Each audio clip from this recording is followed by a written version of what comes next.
tulikuwa tuna laini moja ambayo inalisha mpaka Makete, ambayo laini yetu hii imekuwa ikiathiriwa na hali ya hewa, kwa mfano radi na wananchi wenyewe kukata miti kwenye laini.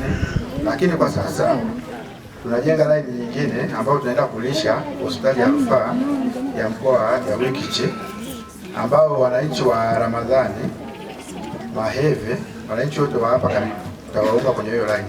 Nafikiri nimeshaanza kuwaona mafundi wako huko wanaendelea kujenga.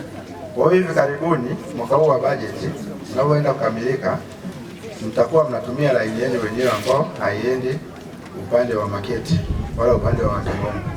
Kwa hiyo adha ya katika kwa umeme inaenda kuondoka kabisa. Kibena tunatumia laini moja na watu wa Lupembe. Tuko kwenye hatua mbalimbali za kuomba bajeti. Kuanzia mwaka unaokuja wa bajeti natarajia kupata bajeti nyingine kwa ajili na wenyewe kuwajengea laini yao wenyewe ambao haiendi Lupembe. Nashukuru. Naitwa William Fabiani Mwepero kutoka mtaa wa Maheve.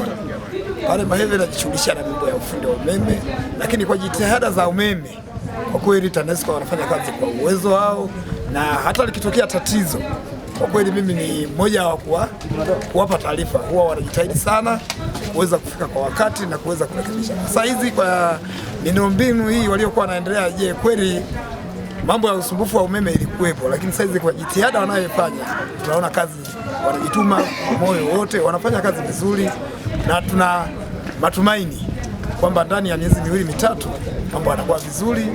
Changamoto ya umeme kwa kweli itakwisha, na tumeendelea kuwaomba katika pale Maheve, transformer waliotuwekea pale ni ndogo, lakini tayari wapo kwenye mbioni kutubadilishia transformer na kuweza kutupa transformer kubwa yenye uwezo hizi mtaa wa Maheve. Mtaa wa Maheve ni mkubwa, transformer walikuwa wametuwekea pale ilikuwa ni ndogo, ilikuwa haiwezi kuhimili matumizi ya wananchi, lakini taarifa hizo zilishafika na wameshatoa taarifa kwamba watajitahidi juu ya uwezo wao. Kuna wanapomaliza huu mradi wa kukata hii laini ya kwenda Makete wanayotufanyia saizi, ambayo tutaungana na mkoani, ndio na sisi tutapewa laini hiyo. Najua changamoto ya umeme itakuwa imeisha. Waendelee kujitahidi hivyo hivyo kuweza kutusikiliza sisi wananchi kwa yale mambo tunayoyaomba.